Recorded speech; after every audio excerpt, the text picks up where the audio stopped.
मेरे प्यारे देशवासियों, नमस्कार। हम देख रहे हैं कि किस प्रकार से देश पूरी ताकत के साथ कोविड-19 के खिलाफ लड़ रहा है। पिछले 100 वर्षों में यह सबसे बड़ी महामारी है और इसी पैंडेमिक के बीच भारत ने अनेक प्राकृतिक आपदाओं का भी डटकर मुकाबला किया है। इस दौरान साइक्लोन अम्फान आया, साइक्लोन निसर्ग आया, अनेक राज्यों में बाढ़ आई, छोटे बड़े अनेक भूकंप आए, भूस्खलन हुए। अभी पिछले 10 दिनों में ही देश ने फिर 2 बड़े साइक्लोन्स का सामना किया। पश्चिमी तट पर साइक्लोन ताउते और पूर्वी कोस्ट पर साइक्लोन यास। इन दोनों चक्रवातों ने कई राज्यों को प्रभावित किया है।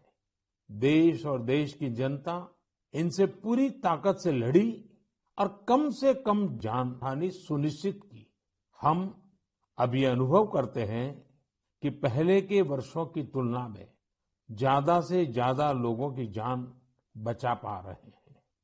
विपदा के इस कठिन और असाधारण परिस्थिति में साइक्लोन से प्रभावित हुए सभी राज्यों के लोगों ने जिस प्रकार से साहस का परिचय दिया है, इस संकट की घड़ी में बड़े धैर्य के साथ, अनुशासन के साथ मुकाबला किया है, मैं आदरपूर्वक, हृदयपूर्वक सभी नागरिकों की सराहना करना चाहता हूं। जिन लोगों ने आगे बढ़कर राहत और बचाव के कार्य में हिस्सा लिया, ऐसे सभी लोगों की जितनी सराहना करें उतनी कम है।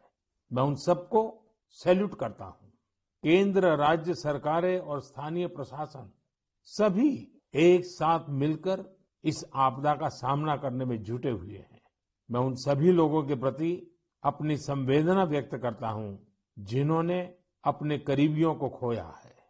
हम सभी इस मुश्किल घड़ी में उन लोगों के साथ मजबूती से खड़े हैं जिन्होंने इस आपदा का नुकसान झेला है। मेरे प्यारे देशवासियों, चुनौती कितनी ही बड़ी हो, भारत का विजय का संकल्प भी हमेशा उतना ही बड़ा रहा है। देश की सामूहिक शक्ति और हमारे सेवा भाव ने देश को हर तूफान से बाहर निकाला है।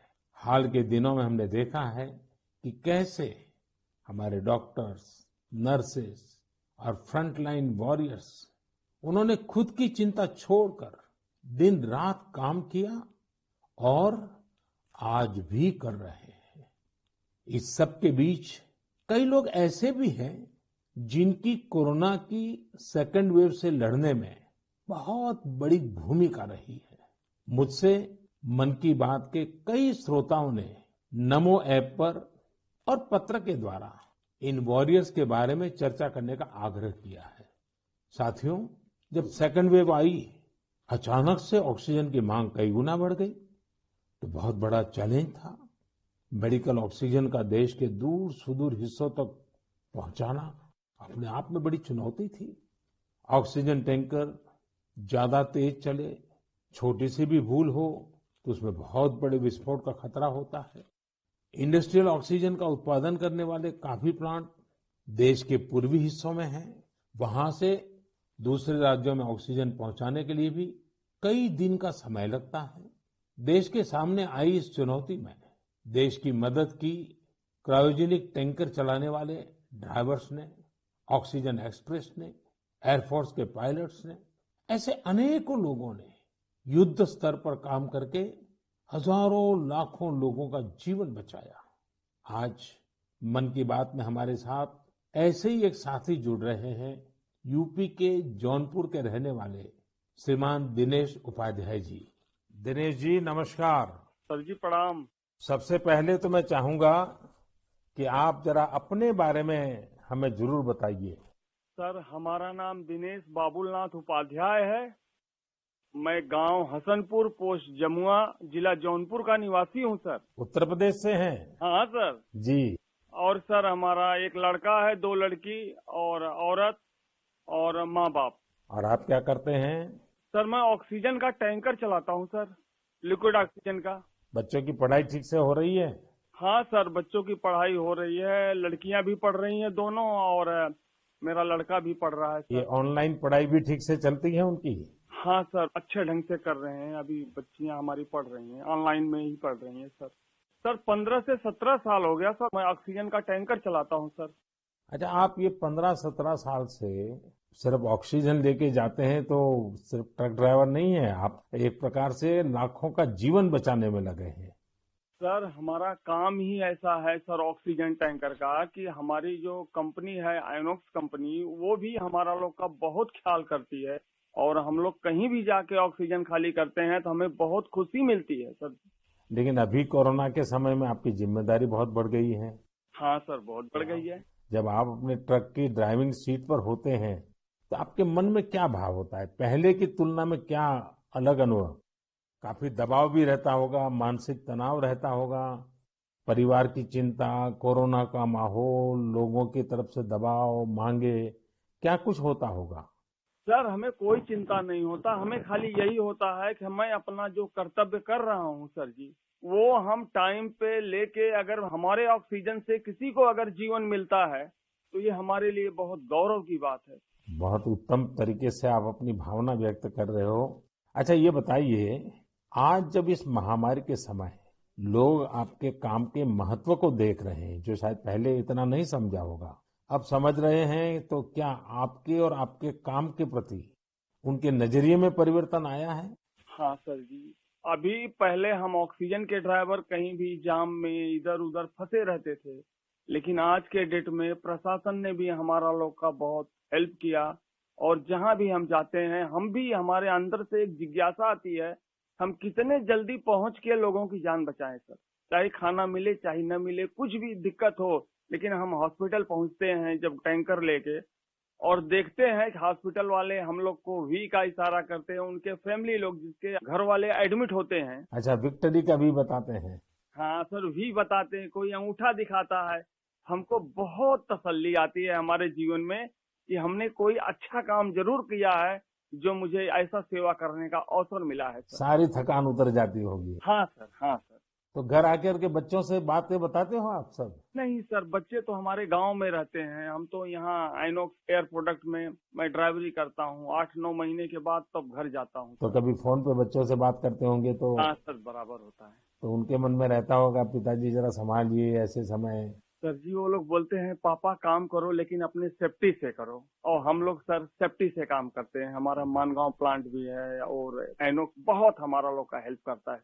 चलिए दिनेश जी, मुझे बहुत अच्छा लगा आपकी बातें सुन करके, और देश को भी लगेगा कि इस कोरोना की लड़ाई में कैसे कैसे किस प्रकार से लोग काम कर रहे हैं। आप 9-9 महीने तक अपने बच्चों को नहीं मिल रहे हैं, परिवार को नहीं मिल रहे हैं, सिर्फ लोगों की जान बच जाए। जब ये देश सुनेगा ना, देश को गर्व होगा कि लड़ाई हम जीतेंगे, क्योंकि दिनेश उपाध्याय जैसे लाखों लाखों ऐसे लोग हैं जो जी जान से जुटे हुए हैं। सर जी, हम लोग कोरोना को किसी ना किसी दिन जरूर हराएंगे सर जी। चलिए दिनेश जी, आपकी ये भावना, यही तो देश की ताकत है। बहुत बहुत धन्यवाद दिनेश जी, और आपके बच्चों को मेरे आशीर्वाद कहिएगा। ठीक है, प्रणाम। धन्यवाद। प्रणाम प्रणाम। धन्यवाद। साथियों, जैसा कि दिनेश जी बता रहे थे, वाकई जब एक टैंकर ड्राइवर ऑक्सीजन लेकर अस्पताल पहुंचते हैं तो ईश्वर के भेजे गए दूत ही लगते हैं। हम समझ सकते हैं कि ये काम कितनी जिम्मेदारी का होता है और इसमें कितना मानसिक दबाव भी होता है। साथियों, चुनौती के इसी समय में ऑक्सीजन के ट्रांसपोर्टेशन को आसान करने के लिए भारतीय रेल भी आगे आई है। ऑक्सीजन एक्सप्रेस, ऑक्सीजन रेल ने सड़क पर चलने वाले ऑक्सीजन टैंकर से कहीं ज्यादा तेजी से, कहीं ज्यादा मात्रा में ऑक्सीजन देश के कोने कोने में पहुंचाई। माताओं बहनों को ये सुनकर गर्व होगा कि एक ऑक्सीजन एक्सप्रेस तो पूरी तरह महिलाएं ही चला रही हैं। देश की हर नारी को इस बात का गर्व होगा। इतना ही नहीं, हर हिंदुस्तानी को गर्व होगा। मैंने ऑक्सीजन एक्सप्रेस की एक लोको पायलट शिरीषा गजनी जी को मन की बात में आमंत्रित किया है। शिरीषा जी, नमस्ते। नमस्ते सर। कैसे है सर? मैं बहुत ठीक हूँ शिरिषा जी। मैंने सुना है कि आप तो रेलवे पायलट के रूप में काम कर रही है और मुझे बताया गया कि आपकी पूरी महिलाओं की टोली ये ऑक्सीजन एक्सप्रेस को चला रही है। शिरिषा जी, आप बहुत ही शानदार काम कर रही हैं। कोरोना काल में आपकी तरह अनेक महिलाओं ने आगे आकर कोरोना से लड़ने में देश को ताकत दी है। आप भी नारी शक्ति का एक बहुत बड़ा उदाहरण है। लेकिन देश जानना चाहेगा, मैं जानना चाहता हूँ कि आपको ये मोटिवेशन कहाँ से मिलता है? सर मुझको मोटिवेशन मेरा फादर मदर भी है सर। मेरा फादर गवर्नमेंट एम्प्लॉय है sir. Actually I am having 2 elder sisters. We are 3 members, ladies only. But my father giving very encourage to work. My first sister doing government job in bank work, and I am settled in railway. My parents only encouraging me.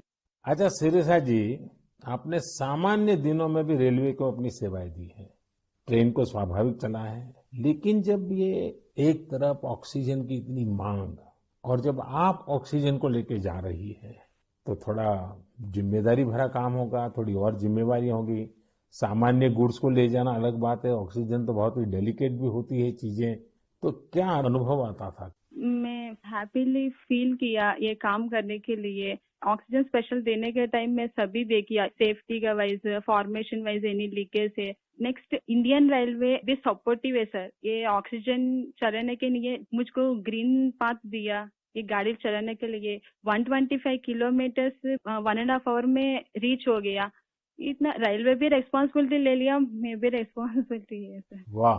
चलिए शिरिषा जी, मैं आपको बहुत बधाई देता हूँ और आपके पिताजी माताजी को विशेष रूप से प्रणाम करता हूँ, जिन्होंने तीनों बेटियों को इतनी प्रेरणा दी और उनको इतना आगे बढ़ाया और इस प्रकार का हौसला दिया है। और मैं समझता हूँ ऐसे माँ बाप को भी प्रणाम और आप सभी बहनों को भी प्रणाम, जिन्होंने इस प्रकार से देश की सेवा भी की और जज्बा भी दिखाया है। बहुत बहुत धन्यवाद शिरिषा जी। धन्यवाद सर, थैंक यू सर। आपका ब्लेसिंग्स चाहिए सर बस मुझे। परमात्मा का आशीर्वाद आप पर बना रहे, आपके माता पिता का आशीर्वाद बना रहे। धन्यवाद जी। धन्यवाद सर। साथियों, हमने अभी शिरिषा जी की बात सुनी। उनके अनुभव प्रेरणा भी देते हैं, भावुक भी करते हैं। वास्तव में ये लड़ाई इतनी बड़ी है कि इसमें रेलवे की ही तरह हमारा देश जल, थल, नभ तीनों मार्गों से काम कर रहा है। एक और खाली टैंकर्स को एयरफोर्स के विमानों द्वारा ऑक्सीजन प्लांट तक पहुंचाने का काम हो रहा है। दूसरी ओर नए ऑक्सीजन प्लांट बनाने का काम भी पूरा किया जा रहा है। साथ ही विदेशों से ऑक्सीजन, ऑक्सीजन कंसंट्रेटर्स और क्रायोजेनिक टैंकर्स भी देश में लाए जा रहे हैं। इसलिए इसमें नेवी भी लगी, एयरफोर्स भी लगी, आर्मी भी लगी और डीआरडीओ जैसी हमारी संस्थाएं भी जुटी हैं। हमारे कितने ही वैज्ञानिक, इंडस्ट्री के एक्सपर्ट्स और टेक्नीशियन भी युद्ध स्तर पर काम कर रहे हैं। इन सब के काम को जानने की, समझने की जिज्ञासा सभी देशवासियों के मन में है। इसलिए हमारे साथ हमारी एयरफोर्स के ग्रुप कैप्टन पटनायक जी जुड़ रहे हैं। पटनायक जी, जय हिंद। सर जय हिंद। सर मैं ग्रुप कैप्टन ए.के. पटनायक हूँ, वायुसेना स्टेशन हिंडन से बात कर रहा हूँ। पटनायक जी, दुनिया भर में जाकर के टैंकर लाना, टैंकर यहाँ पहुंचाना, मैं जानना चाहूंगा कि एक फौजी के नाते एक अलग प्रकार का काम आपने किया है। मरने मारने के लिए दौड़ना होता है, आज आप जिंदगी बचाने के लिए दौड़ रहे हैं। कैसा अनुभव हो रहा है? सर इस संकट के समय में हमारे देशवासियों को मदद कर सकते हैं, ये हमारे लिए बहुत ही सौभाग्य का काम है सर। और ये जो भी हमें मिशंस मिले हैं, हम बखूबी से उसको निभा रहे हैं। हमारी ट्रेनिंग और सपोर्ट सर्विसेज जो हैं हमारी पूरी मदद कर रहे हैं। और सबसे बड़ी चीज है सर, इसमें जो हमें जॉब सेटिस्फैक्शन मिल रही है वो बहुत ही हाई लेवल पे है और इसी की वजह से हम कंटिन्यूअस ऑपरेशंस कर पा रहे हैं। कैप्टन, आप इन दिनों जो प्रयास किए हैं और वो भी कम से कम समय में सब कुछ करना पड़ा है, उसमें अभी इन दिनों क्या रहा आपका? सर पिछले 1 महीने से हम कंटिन्यूअसली ऑक्सीजन टैंकर्स और liquid oxygen containers domestic destination और इंटरनेशनल डेस्टिनेशन दोनों से उठा रहे हैं सर। करीब 1600 सॉर्टी से ज्यादा एयरफोर्स कर चुकी है और 3000 से ज्यादा घंटे हम उड़ चुके हैं। करीब 160 इंटरनेशनल मिशन कर चुके हैं, जिस वजह से हम हर जगह से ऑक्सीजन टैंकर्स जो पहले अगर डोमेस्टिक में 2 से 3 दिन लगते थे, हम उसको 2 से 3 घंटे में एक जगह से दूसरी जगह पहुंचा सकते हैं सर। और इंटरनेशनल मिशंस में भी with in 24 hours continuous round the clock operations करके पूरी एयरफोर्स इसमें लगी हुई है कि जितनी जल्दी हो सके हम जितने ज्यादा टैंकर ला सकें और देश की मदद कर सके सर। कैप्टन, आपको इंटरनेशनल में अभी कहाँ कहाँ दौड़ भागना पड़ा? सर शॉर्ट नोटिस पे हमें सिंगापुर, दुबई, बेल्जियम, जर्मनी और यूके, ये सब जगह पे different fleets of the Indian air force sir, IL-76, C-17 और बाकी सारे विमान गए थे, C-130, जो बहुत ही शॉर्ट नोटिस पे ये मिशन प्लान करके हमारी ट्रेनिंग और जोश की वजह से हम टाइमली इन मिशन को कंप्लीट कर पाए सर। देखिए, इस बार देश गर्व अनुभव करता है कि जल हो, थल हो, नभ हो, हमारे सारे जवान इस कोरोना के खिलाफ लड़ाई में लगे हैं। और कैप्टन, आपने भी बहुत बड़ी जिम्मेवारी निभाई है, तो मैं आपको भी बहुत बधाई देता हूँ। Sir thank you so much sir. हम अपनी पूरी कोशिश में जी जान के साथ लगे हुए हैं और मेरी बेटी भी मेरे साथ है सर, अदिति। अरे वाह! नमस्ते मोदी जी। नमस्ते बेटी, नमस्ते। अदिति, आप कितने साल की हैं? मैं 12 साल की हूँ और मैं क्लास 8 में पढ़ती हूँ। तो ये पिताजी बाहर जाते हैं, यूनिफॉर्म में रहते हैं। हाँ, तो उनके लिए मुझे बहुत प्राउड लगता है, बहुत गर्व महसूस होता है कि वो इतना सब महत्वपूर्ण काम कर रहे हैं। जो सारे कोरोना पीड़ित लोग हैं उनकी मदद इतनी ज्यादा कर रहे हैं और इतने सारे देशों से ऑक्सीजन टैंकर्स ला रहे हैं, कंटेनर्स ला रहे हैं। लेकिन बेटी तो पापा को बहुत मिस करती है ना? हाँ, मैं बहुत मिस करती हूँ उन्हें। वो आजकल ज्यादा घर पे रह भी नहीं पा रहे हैं क्योंकि इतने सारे इंटरनेशनल फ्लाइट्स में जा रहे हैं और कंटेनर्स और टैंकर्स उनके प्रोडक्शन प्लांट्स तक पहुंचा रहे हैं ताकि जो कोरोना पीड़ित लोग हैं उनको टाइमली ऑक्सीजन मिल सके और उनकी जान बच सके। तो बेटा, ये जो ऑक्सीजन के कारण लोगों की जान बचाने वाला काम तो अब घर घर में लोगों को पता चला है। जब तुम्हारे फ्रेंड सर्कल, तुम्हारे साथी स्टूडेंट जानते होंगे कि तुम्हारे पिताजी ऑक्सीजन की सेवा में लगे हैं, तो तुम्हारे प्रति भी बड़े आदर से देखते होंगे वो लोग। हाँ, मेरे सारे फ्रेंड्स भी बोलते हैं कि तुम्हारे पापा इतना ज्यादा इम्पोर्टेंट काम कर रहे हैं और तुम्हें भी बहुत प्राउड लगता होगा। और तब मुझे इतना ज्यादा गर्व अनुभव होता है। और मेरी जो सारी फैमिली है, मेरे नाना नानी, दादी, सब लोग भी मेरे पापा के लिए बहुत प्राउड है। मेरी मम्मी, और वो लोग भी डॉक्टर्स हैं, वो लोग भी दिन रात काम कर रहे हैं। और सारी आर्म फोर्सेस, मेरे पापा के सारे स्क्वाड्रन के अंकल्स और सारी जो फोर्सेस हैं, सब लोग, सारी सेना बहुत काम कर रही है। और मुझे यकीन है कि सबकी कोशिशों के साथ हम लोग कोरोना से ये लड़ाई जरूर जीतेंगे। हमारे यहाँ कहते हैं कि बेटी जब बोलती है ना, तो उसके शब्दों में सरस्वती विराजमान होती है। और जब अदिति बोल रही है कि हम जरूर जीतेंगे, तो एक प्रकार से ये ईश्वर की वाणी बन जाती है। अच्छा अदिति, अभी तो ऑनलाइन पढ़ती होगी? हाँ, अभी तो हमारे सारे ऑनलाइन क्लासेस चल रहे हैं और अभी हम लोग घर पे भी सारे फुल प्रिकॉशंस ले रहे हैं। और कहीं अगर बाहर जाना है तो फिर डबल मास्क पहन के और सब कुछ सारे प्रिकॉशंस और पर्सनल हाइजीन मेंटेन कर रहे हैं, सब चीजों का ध्यान रख रहे हैं। अच्छा बेटा, तुम्हारी क्या हॉबीज है, क्या पसंद है? मेरी हॉबीज हैं कि मैं स्विमिंग और बास्केटबॉल करती हूँ, पर अभी तो वो थोड़ा बंद हो गया है। और इस लॉकडाउन और कोरोना वायरस के दौरान मैंने बेकिंग और कुकिंग का बहुत ज्यादा मुझे शौक है। और मैं अभी सारे बेकिंग और कुकिंग करके, जब पापा इतना सारा काम करके आते हैं तो मैं उनके लिए कुकीज और केक बनाती हूँ। वाह वाह वाह! चलिए बेटा, बहुत दिनों के बाद तुम्हें पापा के साथ समय बिताने का मौका मिला है, बहुत अच्छा लगा। और कैप्टन, आपको भी मैं बहुत बधाई देता हूँ। लेकिन जब मैं कैप्टन को बधाई देता हूँ, मतलब सिर्फ आपको ही नहीं, सारे हमारे फोर्सेस, जल थल नभ, जिस प्रकार से जुटे हुए हैं, मैं सबको सैल्यूट करता हूँ। धन्यवाद भैया। Thank you sir. साथियों, वाकई हमारे इन जवानों ने, इन वॉरियर्स ने जो काम किया है, इसके लिए देश इन्हें सैल्यूट करता है। इसी तरह लाखों लोग दिन रात जुटे हुए हैं। जो काम वो कर रहे हैं वो उनके रूटीन काम का हिस्सा नहीं है।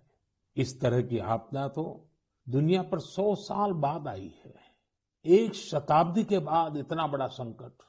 इसलिए इस तरह के काम का किसी के पास कोई भी अनुभव नहीं था। इसके पीछे देश सेवा का जज्बा है और एक संकल्प शक्ति है। इसी से देश ने वो काम किया है जो पहले कभी नहीं हुआ। आप अंदाजा लगा सकते हैं, सामान्य दिनों में हमारे यहाँ एक दिन में 900 metric ton liquid medical oxygen का प्रोडक्शन होता था। अब ये 10 गुना से भी ज्यादा बढ़कर करीब करीब 9,500 मीट्रिक टन प्रतिदिन उत्पादन हो रहा है। इस ऑक्सीजन को हमारे वॉरियर्स देश के दूर सुदूर कोने तक पहुंचा रहे हैं। मेरे प्यारे देशवासियों, ऑक्सीजन पहुंचाने के लिए देश में इतने प्रयास हुए, इतने लोग जुटे। एक नागरिक के तौर पर ये सारे कार्य प्रेरणा देते हैं। एक टीम बनकर हर किसी ने अपना कर्तव्य निभाया है। मुझे बेंगलुरु से उर्मिला जी ने कहा है कि उनके पति लैब टेक्नीशियन है और ये भी बताया है कि कैसे इतनी चुनौतियों के बीच वो लगातार टेस्टिंग का काम करते रहे हैं। साथियों, कोरोना की शुरुआत में देश में केवल एक ही टेस्टिंग लैब थी, लेकिन आज 2,500 से ज्यादा लैब्स काम कर रही हैं। शुरू में कुछ 100 टेस्ट एक दिन में हो पाते थे, अब 20 लाख से ज्यादा टेस्ट एक दिन में होने लगे हैं। अब तक देश में 33 करोड़ से ज्यादा सैंपल की जांच की जा चुकी है। ये इतना बड़ा काम इन साथियों की वजह से ही संभव हो रहा है।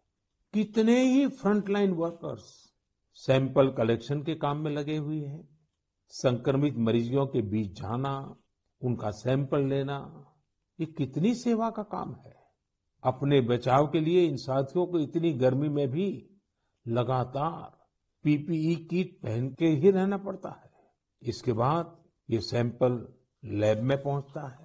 इसलिए जब मैं आप सबके सुझाव और सवाल पढ़ रहा था तो मैंने तय किया कि हमारे इन साथियों की भी चर्चा जरूर होनी चाहिए।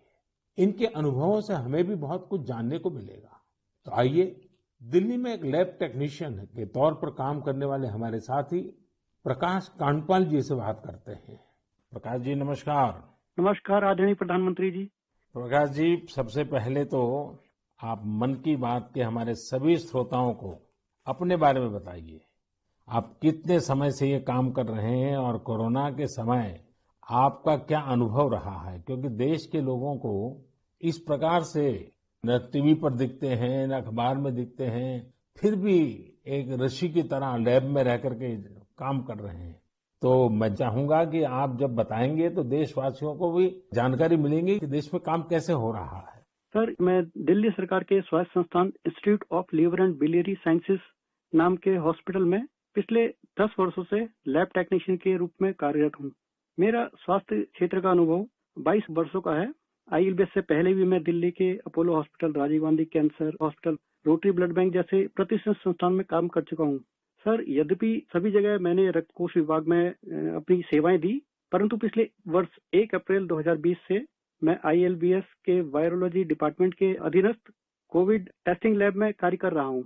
निस्संदेह कोविड महामारी में स्वास्थ्य एवं स्वास्थ्य से संबंधित सभी साधन संसाधनों पर अत्यधिक दबाव पड़ा, पर मैं इस संघर्ष के दौर को निजी तौर पर इसमें ऐसा अवसर मानता हूँ जब राष्ट्र, मानवता, समाज हमसे अधिक उत्तरदायित्व, सहयोग, हमसे अधिक सामर्थ्य और हमसे अधिक क्षमता के प्रदर्शन की अपेक्षा करता है और आशा करता है। और सर, जब हम राष्ट्र के, मानवता के, समाज की अपेक्षा के और आशा के अनुरूप अपने स्तर पर, जो कि एक बूंद के बराबर है, हम उस पर काम करते हैं, खरा उतरते हैं, तो एक गौरव की अनुभूति होती है। कभी जब हमारे घर वाले भी आशंकित होते हैं या थोड़ा उन्हें भय लगता है, तो ऐसे अवसर पे उनको स्मरण कराता हूँ कि हमारे देश के जवान, जो कि सदैव ही परिवार से दूर सीमाओं पर विषम और असामान्य परिस्थितियों में देश की रक्षा कर रहे हैं, उनकी तुलना में तो हमारा जोखिम जो है कम है, बहुत कम है। तो वो भी इस चीज को समझते हैं और मेरे साथ में एक तरह से वो भी सहयोग करते हैं और वो भी इस आपदा में समान रूप से जो भी सहयोग है उसमें अपनी सहभागिता निभाते हैं। प्रकाश जी, एक तरफ सरकार सबको कह रही है कि दूरी रखो, दूरी रखो। कोरोना में एक दूसरे से दूर रहो। और आपको तो सामने से होकर के कोरोना के जीवाणुओं के बीच में रहना ही पड़ता है, सामने से जाना पड़ता है। तो ये अपने आप में एक जिंदगी को संकट में डालने वाला मामला रहता है, तो परिवार को चिंता होना बहुत स्वाभाविक है। लेकिन फिर भी ये लैब टेक्नीशियन का काम सामान्य संजोगों में एक है और ऐसी पेंडेमिक स्थिति में दूसरा है, और वो आप कर रहे हैं तो काम के घंटे भी बहुत बढ़ गए होंगे, रात रात लैब में निकालना पड़ता होगा, क्योंकि इतना करोड़ों लोगों का टेस्टिंग हो रहा है तो बोझ भी बड़ा होगा। लेकिन अपनी सुरक्षा के लिए भी सावधानी रखते हैं कि नहीं रखते हैं? बिल्कुल रखते हैं सर। हमारे ILBS की जो लैब है वो WHO से मान्यता प्राप्त है, तो जो सारे प्रोटोकॉल हैं वो इंटरनेशनल स्टैंडर्ड के हैं। हम त्रिस्तरीय जो हमारी पोशाक है उसमें हम जाते हैं लैब में और उसी में हम काम करते हैं, और उसका पूरा डिस्कार्डिंग का, लेबलिंग का और उनको टेस्टिंग का एक पूरा प्रोटोकॉल है, तो उस प्रोटोकॉल के तहत काम करते हैं। तो सर ये भी ईश्वर की कृपा है कि मेरा परिवार और मेरे जानने वाले अधिकतर जो अभी तक इस संक्रमण से बचे हुए हैं। तो एक चीज है कि अगर आप सावधानी रखते हैं और संयम बरतते हैं तो आप थोड़ा बहुत इससे बचे रह सकते हैं। प्रकाश जी, आप जैसे हजारों लोग पिछले 1 साल से लैब में बैठे हैं और इतनी जहमत कर रहे हैं, इतने लोगों को बचाने का काम कर रहे हैं, जो देश आज जान रहा है। लेकिन प्रकाश जी, मैं आपके माध्यम से आपकी बिरादरी के सभी साथियों को हृदयपूर्वक धन्यवाद करता हूं, देशवासियों की तरफ से धन्यवाद करता हूं। और आप स्वस्थ रहिए, आपका परिवार स्वस्थ रहे, मेरी बहुत शुभकामनाएं हैं। धन्यवाद प्रधानमंत्री जी, मैं आपका बहुत बहुत आभारी हूँ कि आपने मुझे अवसर प्रदान किया। धन्यवाद भैया। साथियों, एक प्रकार से बात तो मैंने भाई प्रकाश जी से की है, लेकिन उनकी बातों में हजारों लैब टेक्नीशियंस की सेवा की सुगंध हम तक पहुंच रही है। इन बातों में हजारों लाखों लोगों का सेवा भाव तो दिखता ही है। हम सभी को अपने जिम्मेदारी का भी बोध होता है। जितनी मेहनत और लगन से भाई प्रकाश जी जैसे हमारे साथी काम कर रहे हैं, उतनी ही निष्ठा से उनका सहयोग कोरोना को हराने में बहुत मदद करेगा। मेरे प्यारे देशवासियों, अभी हम हमारे कोरोना वॉरियर्स की चर्चा कर रहे थे। पिछले 1.5 सालों में हमने उनका खूब समर्पण और परिश्रम देखा है, लेकिन इस लड़ाई में बहुत बड़ी भूमिका देश के कई क्षेत्रों के अनेक वॉरियर्स की भी है। आप सोचिए, हमारे देश पर इतना बड़ा संकट आया, इसका असर देश की हर एक व्यवस्था पर पड़ा। कृषि व्यवस्था ने खुद को इस हमले से काफी हद तक सुरक्षित रखा। सुरक्षित ही नहीं रखा, बल्कि प्रगति भी की, आगे भी बढ़ी। क्या आपको पता है कि इस महामारी में भी हमारे किसानों ने रिकॉर्ड उत्पादन किया है? किसानों ने रिकॉर्ड उत्पादन किया तो इस बार देश ने रिकॉर्ड फसल खरीदी भी की। इस बार कई जगहों पर तो सरसों के लिए किसानों को MSP से भी ज्यादा भाव मिला है। रिकॉर्ड खाद्यान्न उत्पादन की वजह से ही हमारा देश हर देशवासी को संबल प्रदान कर पा रहा है। आज इस संकट काल में 80 करोड़ गरीबों को मुफ्त राशन उपलब्ध कराया जा रहा है, ताकि गरीब के घर में भी कभी ऐसा दिन न आए जब चूल्हा न जले। साथियों, आज हमारे देश के किसान कई क्षेत्रों में नई व्यवस्थाओं का लाभ उठाकर कमाल कर रहे हैं। जैसे कि अगरतला के किसानों को ही लीजिए। ये किसान बहुत अच्छे कटहल की पैदावार करते हैं। इनकी मांग देश विदेश में हो सकती है, इसलिए इस बार अगरतला के किसानों के कटहल रेल के जरिए गुवाहाटी तक लाए गए। गुवाहाटी से अब ये कटहल लंदन भेजे जा रहे हैं। ऐसे ही आपने बिहार की शाही लीची का नाम भी सुना होगा। 2018 में सरकार ने शाही लीची को GI टैग भी दिया था, ताकि इसकी पहचान मजबूत हो और किसानों को ज्यादा फायदा हो। इस बार बिहार की ये शाही लीची भी हवाई मार्ग से लंदन भेजी गई है। पूरब से पश्चिम, उत्तर से दक्षिण, हमारा देश ऐसे ही अनूठे स्वाद और उत्पादों से भरा पड़ा है। दक्षिण भारत में विजयनगरम के आम के बारे में आपने जरूर सुना होगा, अब भला ये आम कौन नहीं खाना चाहेगा। इसलिए अब किसान रेल सैकड़ों टन विजयनगरम आम दिल्ली पहुंचा रही है। दिल्ली और उत्तर भारत के लोगों को विजयनगरम आम खाने को मिलेगा और विजयनगरम के किसानों को अच्छी कमाई होगी। किसान रेल अब तक करीब करीब 2 लाख टन उपज का परिवहन कर चुकी है। अब किसान बहुत कम कीमत पर फल, सब्जियां, अनाज देश के दूसरे सुदूर हिस्सों में भेज पा रहा है। मेरे प्यारे देशवासियों, आज 30 मई को हम मन की बात कर रहे हैं और संयोग से ये सरकार के 7 साल पूरे होने का भी समय है। इन वर्षों में देश सबका साथ, सबका विकास, सबका विश्वास के मंत्र पर चला है। देश की सेवा में हर क्षण समर्पित भाव से हम सभी ने काम किया है। मुझे कई साथियों ने पत्र भेजे हैं और कहा है कि मन की बात में 7 साल की हमारी आपकी इस साझी यात्रा पर भी चर्चा करूं। साथियों, इन 7 वर्षों में जो कुछ भी उपलब्धि रही है वो देश की रही है, देशवासियों की रही है। कितने ही राष्ट्रीय गौरव के क्षण हमने इन वर्षों में साथ मिलकर अनुभव किए हैं। जब हम ये देखते हैं कि अब भारत दूसरे देशों की सोच और उनके दबाव में नहीं, अपने संकल्प से चलता है, तो हम सबको गर्व होता है। जब हम देखते हैं कि अब भारत अपने खिलाफ साजिश करने वालों को मुंहतोड़ जवाब देता है, तो हमारा आत्मविश्वास और बढ़ता है। जब भारत राष्ट्रीय सुरक्षा के मुद्दों पर समझौता नहीं करता, जब हमारी सेनाओं की ताकत बढ़ती है, तो हमें लगता है कि हाँ, हम सही रास्ते पर हैं।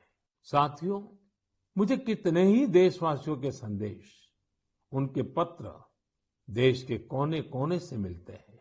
कितने ही लोग देश को धन्यवाद देते हैं कि 70 साल बाद उनके गांव में पहली बार बिजली पहुंची है। उनके बेटे बेटियां उजाले में, पंखे में बैठ करके पढ़ रहे हैं।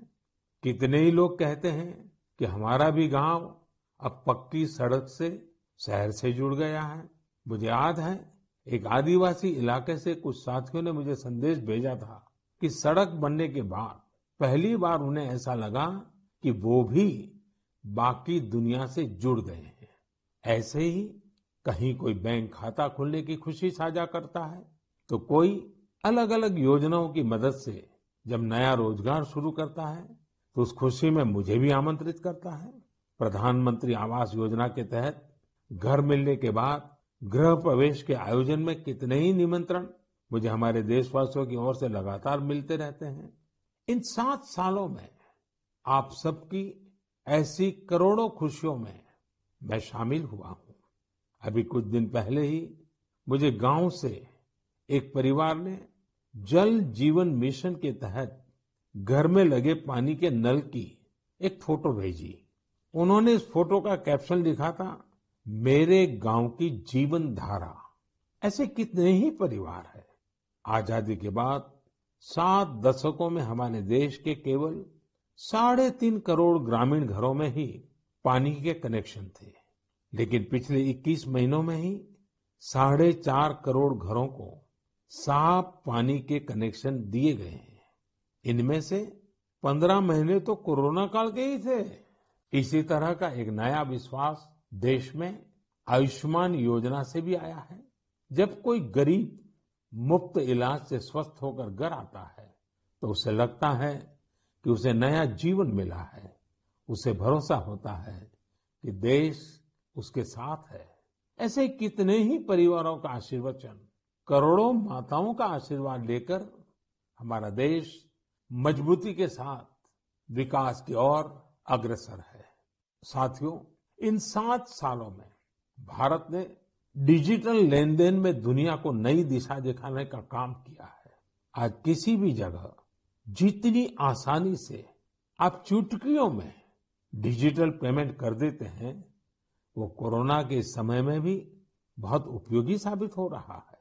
आज स्वच्छता के प्रति देशवासियों की गंभीरता और सतर्कता बढ़ रही है। हम रिकॉर्ड सैटेलाइट भी प्रक्षेपित कर रहे हैं और रिकॉर्ड सड़कें भी बना रहे हैं।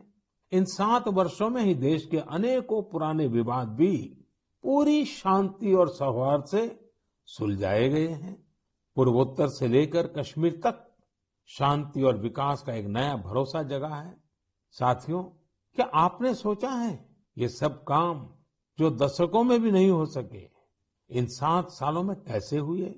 ये सब इसलिए संभव हुआ क्योंकि इन 7 सालों में हमने सरकार और जनता से ज्यादा एक देश के रूप में काम किया, एक टीम के रूप में काम किया, टीम इंडिया के रूप में काम किया। हर नागरिक ने देश को आगे बढ़ाने में एकाध कदम आगे बढ़ाने का प्रयास किया है। हाँ, जहां सफलताएं होती हैं, वहां परीक्षाएं भी होती हैं। इन 7 सालों में हमने साथ मिलकर ही कई कठिन परीक्षाएं भी दी है और हर बार हम सभी मजबूत होकर निकले हैं। कोरोना महामारी के रूप में इतनी बड़ी परीक्षा तो लगातार चल रही है। ये तो एक ऐसा संकट है जिसने पूरी दुनिया को परेशान किया है। कितने ही लोगों ने अपनों को खोया है। बड़े बड़े देश भी इसकी तबाही से बच नहीं सके हैं। इस वैश्विक महामारी के बीच भारत सेवा और सहयोग के संकल्प के साथ आगे बढ़ रहा है। हमने पहली वेव में भी पूरे हौसले के साथ लड़ाई लड़ी थी। इस बार भी वायरस के खिलाफ चल रही लड़ाई में भारत विजयी होगा। 2 गज की दूरी, मास्क से जुड़े नियम हो या फिर वैक्सीन, हमें ढिलाई नहीं करनी है। यही हमारी जीत का रास्ता है। अगली बार जब हम मन की बात में मिलेंगे तो देशवासियों के कई और प्रेरणादायक उदाहरणों पर बात करेंगे और नए विषयों पर चर्चा करेंगे। आप अपने सुझाव मुझे ऐसे ही भेजते रहिए। आप सभी स्वस्थ रहिए, देश को इसी तरह आगे बढ़ाते रहिए। बहुत बहुत धन्यवाद।